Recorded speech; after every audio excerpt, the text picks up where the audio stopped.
Halo, selamat sore. Hari ini kami dari SBT 4 akan mempresentasikan dari student project kami yang berjudul Occupational Hazard. Yang pertama, untuk bab 1 untuk pendahuluan akan dijelaskan oleh rekan saya. Baik, saya akan mulai dari pendahuluan, yaitu dari latar belakang. Ergonomi dapat didefinisikan sebagai disiplin ilmu yang mempelajari pekerja dan hubungan pekerja dengan lingkungan pekerjaannya. Pekerja diharapkan untuk memberikan kualitas dan kuantitas kerja yang baik. Namun, hal tersebut sangat dipengaruhi oleh kondisi lingkungan tempat mereka bekerja. Lingkungan tempat mereka bekerja ini juga dapat berdampak langsung pada produktivitas, kesehatan dan keselamatan, kenyamanan, konsentrasi, kinerja, dan moral dari pekerja.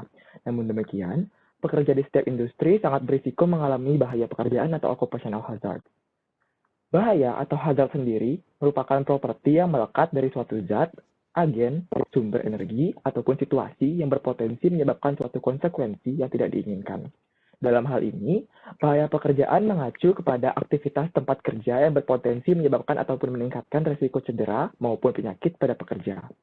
Bahaya pekerjaan sendiri dapat berupa bahaya biologis atau biological hazard, bahaya kimiawis atau chemical hazard, bahaya fisik atau physical hazard, maupun bahaya psikologis atau psychological hazard.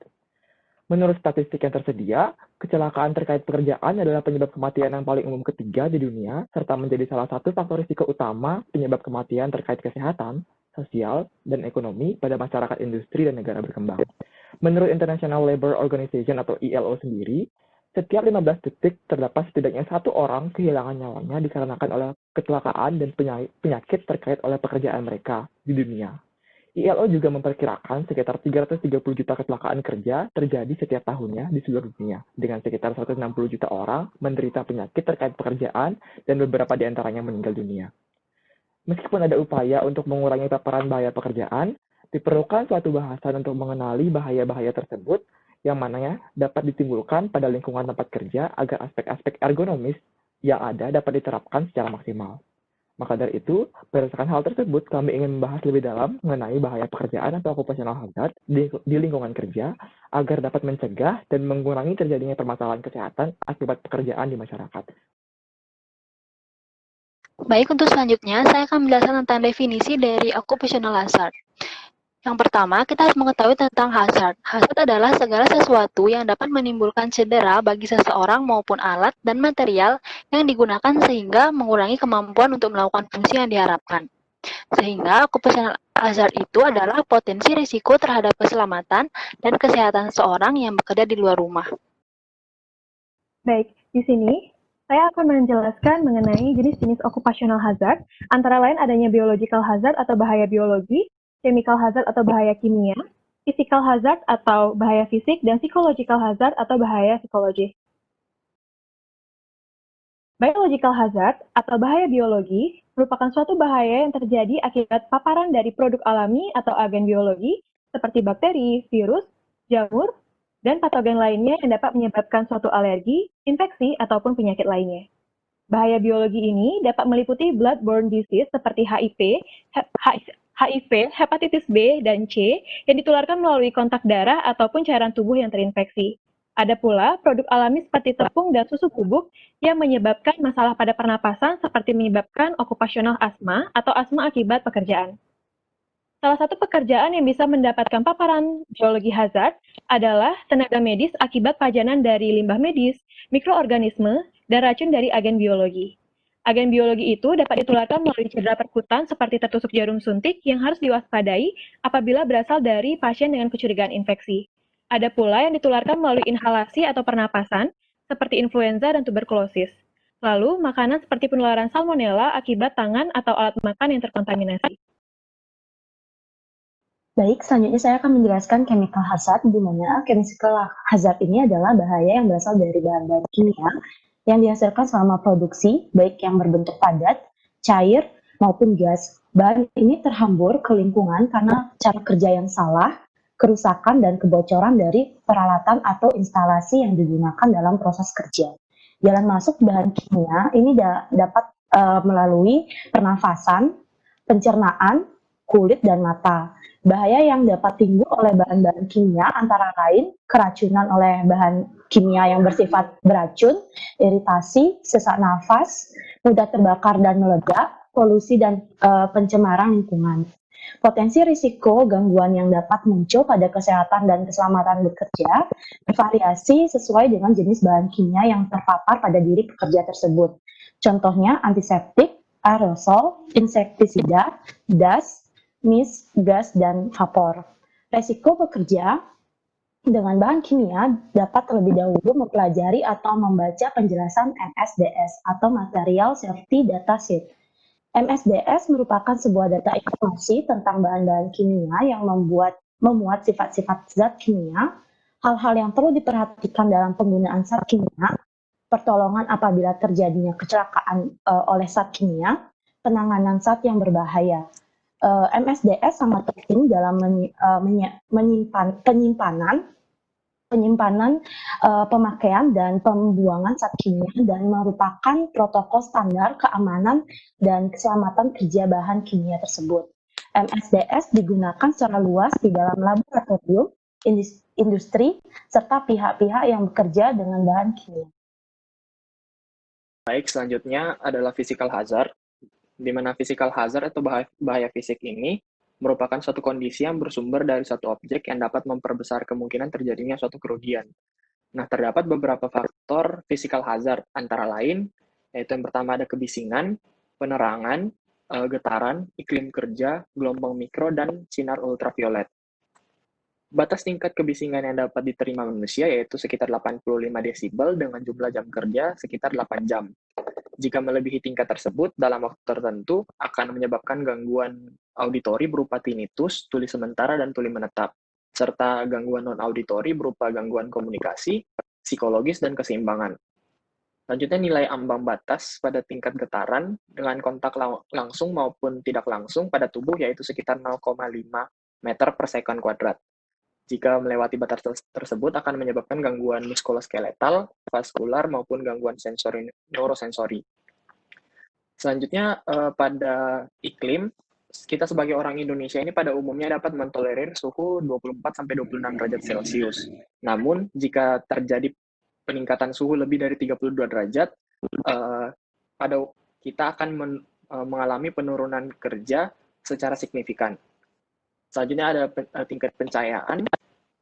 Pencahayaan yang kurang ini yang kurang memadai pada lingkungan kerja dapat menyebabkan masalah seperti rasa kelelahan pada mata, kurang kewaspadaan, dan dampak terburuk yaitu kecelakaan pada pekerjaan. Faktor physical hazard pada tenaga medis juga ini secara umum sama seperti yang di atas.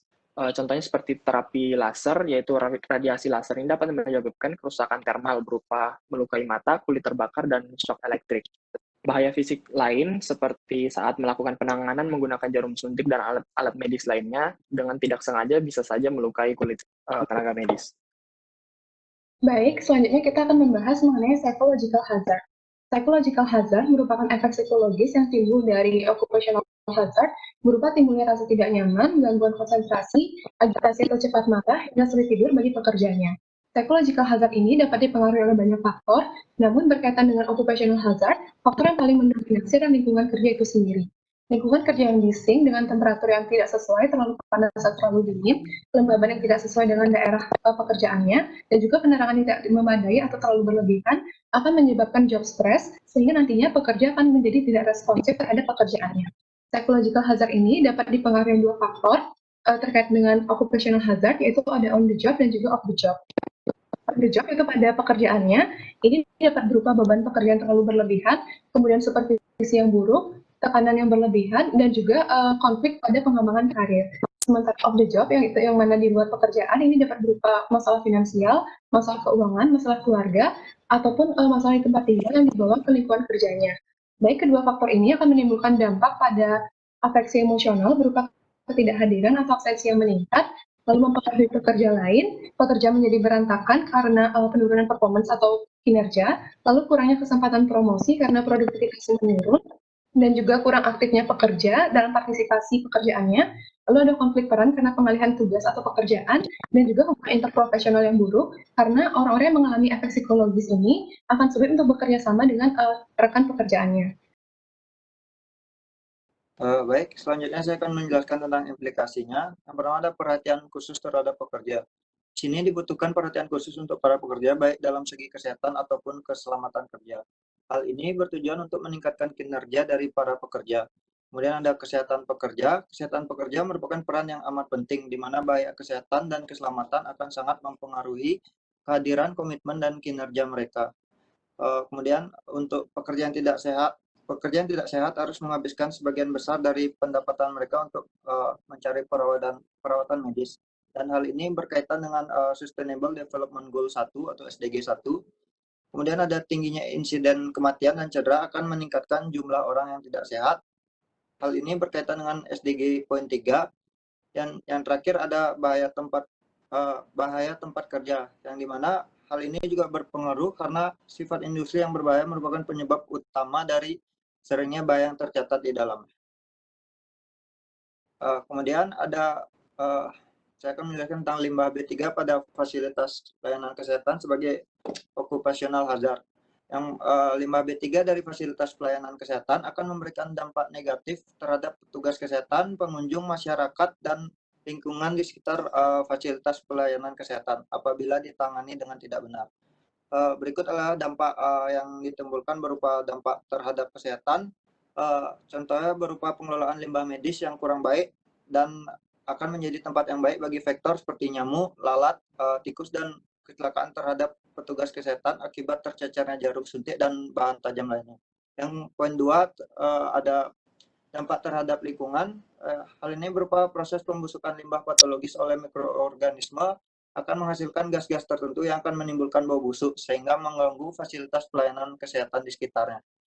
Yang poin 3 dampak terhadap fasilitas kesehatan. Hal ini berupa keadaan estetika lingkungan yang tidak saniter akan menimbulkan rasa tidak nyaman terhadap pasien, petugas kesehatan, dan pengunjung rumah sakit.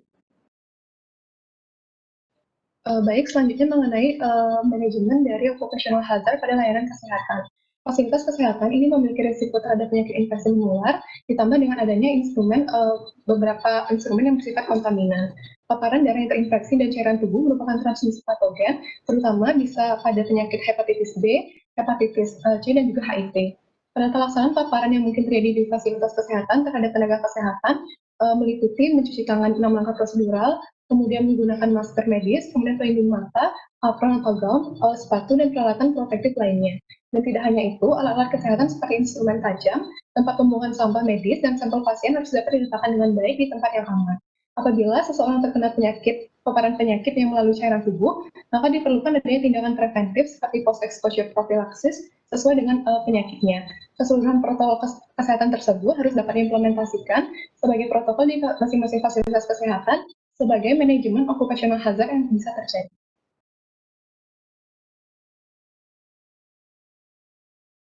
Baik, untuk selanjutnya pengendalian dengan peningkatan sivital hazard.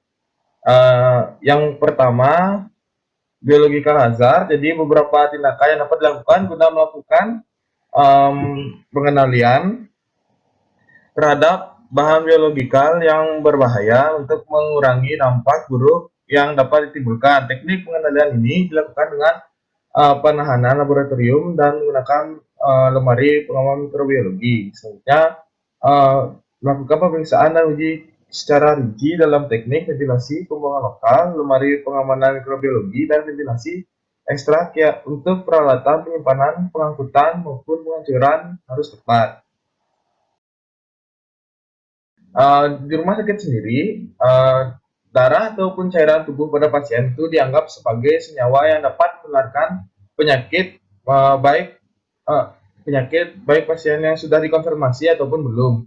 Hal ini disebut dengan universal precaution, atau semua pasien dianggap dapat menularkan penyakit. Oleh karena itu, setiap memeriksa pasien, dokter harus selalu menggunakan APD dalam pelindung diri untuk menjaga kebersihan tangan, melakukan tindakan injeksi yang aman, menggunakan masker, menerapkan etika batuk, serta melakukan vaksin jika diperlukan, seperti contohnya vaksin hepatitis B. Baik, di sini saya akan menjelaskan mengenai kontrol dan prevensi dari chemical hazard. Jadi dalam pengendalian risiko chemical hazard dapat mengikuti pendekatan hierarki pengendalian atau hierarchy of control. Hierarki pengendalian risiko adalah suatu urutan dalam pencegahan dan pengendalian risiko yang mungkin timbul akibat bahaya zat kimia. Hierarki atau metode yang dilakukan untuk mengendalikan risiko antara lain yang pertama adalah eliminasi, di mana eliminasi ini dapat didefinisikan sebagai upaya menghilangkan bahaya dari zat kimia. Hal ini berarti eliminasi dilakukan dengan upaya menghentikan peralatan atau sumber yang dapat menimbulkan bahaya zat kimia. Untuk yang selanjutnya ada substitusi. Substitusi didefinisikan sebagai penggantian bahan zat kimia yang berbahaya dengan bahan yang lebih aman. Prinsip pengendalian ini adalah menggantikan sumber risiko dengan sarana atau peralatan lain yang lebih aman atau risiko bahayanya yang lebih rendah. Selanjutnya adalah rekayasa atau engineering. Rekayasa atau engineering merupakan upaya menurunkan tingkat risiko paparan zat kimia berbahaya dengan mengubah atau memperbaiki desain tempat kerja, mesin kerja, peralatan, ataupun proses kerja menjadi yang lebih aman. Selanjutnya pengendalian teknik. Untuk pengendalian teknik ini biasanya pekerja melakukan mengurangi paparan pada sumbernya, misalnya dengan menutup proses pekerjaan di dalam bejana ataupun pipa, atau dengan ventilasi pembuangan lokal. Selanjutnya ada administrasi. Pada upaya pengendalian administrasi difokuskan pada penggunaan prosedur seperti SOP atau standar operasional prosedur sebagai langkah mengurangi tingkat risiko. Pengendalian administratif juga mencakup pemeliharaan alat dan pelatihan pekerja dalam pengoperasian peralatan. Yang terakhir adalah alat pelindung diri, di mana alat pelindung diri ini merupakan langkah terakhir yang dilakukan yang berfungsi untuk mengurangi keparahan akibat dari bahan kimia yang ditimbulkan. Risiko residual apapun mungkin mengharuskan pekerja mengenakan APD untuk mengurangi paparan bahan kimia yang diserap melalui pernapasan atau kontak kulit ataupun mata. Contoh pemilihan APD adalah sarung tangan untuk perlindungan terhadap bahan kimia yang kontak melalui kulit. APD yang tidak sesuai atau tidak dirawat dengan baik dapat menjadi sumber paparan dari bahan kimia. Fisik atau physical hazard termasuk radiasi seperti itu, kemudian yang baik yang pengion maupun non-pengion, serta cedera ergonomis akibat pengangkatan dan penanganan pasien, pengangkatan alat berat, dan juga postur statis. Hal tersebut dapat menyebabkan stres psikologis dan ancaman kekerasan di tempat kerja. Dengan mengontrol dan meminimalkan bahaya tempat kerja bagi tenaga kesehatan di rumah sakit, tantangan yang sangat unik, sehingga akan meningkatkan kesehatan dan juga kesejahteraan pasien di rumah sakit yang itu sangat penting untuk diperhatikan. Yang pertama itu adalah kebisingan. Kebisingan ini dapat dikendalikan dengan yang pertama memasang sistem dan peralatan yang telah dirancang dan dibangun untuk beroperasi dengan tenang. Kemudian kedua, menutup atau melindungi peralatan yang berisik. Ketiga, memastikan bahwa peralatan dalam kondisi baik dan dirawat dengan baik dengan mengganti semua bagian yang aus atau tidak seimbang. Selanjutnya yang keempat, memasang peralatan berisik pada dudukan khusus untuk mengurangi getaran. Selanjutnya yang kelima, memasang peredam suara atau muffler atau sekat. Kemudian yang keenam, mengganti metode kerja yang berisik dengan yang lebih tenang. Kemudian yang ketujuh, merawat lantai, plafon, dan dinding dengan bahan akustik untuk mengurangi pantulan kebisingan. Selanjutnya yang kedelapan, membangun penghalang suara di tempat kerja untuk menghalangi kebisingan yang dihasilkan dari sumber yang berbeda untuk mengurangi paparan dari kebisingan tersebut. Selanjutnya yang kesembilan, meningkatkan jarak antara sumber dan penerima. Isolasi pekerja di balik akustik atau ruangan yang berisi peredam suara. Kemudian yang 10, membatasi waktu terpapar pekerja terhadap kebisingan. Dan yang terakhir itu memberikan perlindungan pendengaran. Selanjutnya adalah paparan dari radiasi. Ini dapat dikendalikan dengan yang pertama, itu mengurangi waktu pemaparan. Mengurangi waktu pemaparan ini itu diakibatkan karena bahaya yang diakibatkan radiasi akan meningkat seiring dengan lamanya seorang terpapar. Semakin pendek waktu pemaparan, semakin kecil bahaya radiasi yang akan ditimbulkan. Selanjutnya yang kedua, itu meningkatkan jarak. Meningkatkan jarak itu kita akan meningkatkan beberapa sumber yang diperkirakan menyebabkan kebisingan itu, kemudian akan membandingkannya kuadrat jarak antara pekerja dan sumbernya seperti itu. Kemudian yang ketiga itu pelindung.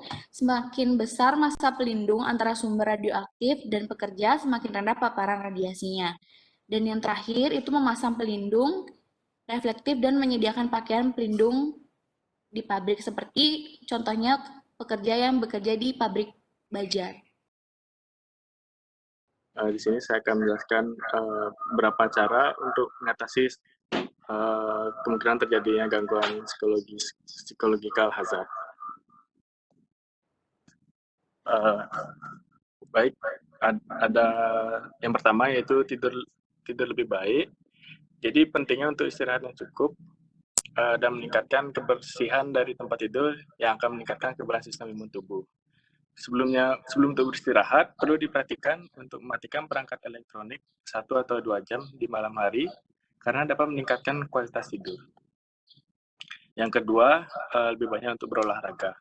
Ya, jika pada saat kerja dan tubuh hanya duduk selama 1 atau 2 jam, maka otot mengalami pegal-pegal dan dapat berisiko terkena kencing batu.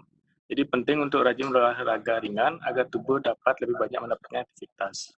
Kemudian juga penting untuk makan siang, di mana dapat meningkatkan mental yang diperlukan agar tetap produktif dan mampu menyelesaikan tugas-tugas yang lebih susah. Yang terakhir yaitu membantu orang-orang di sekitar.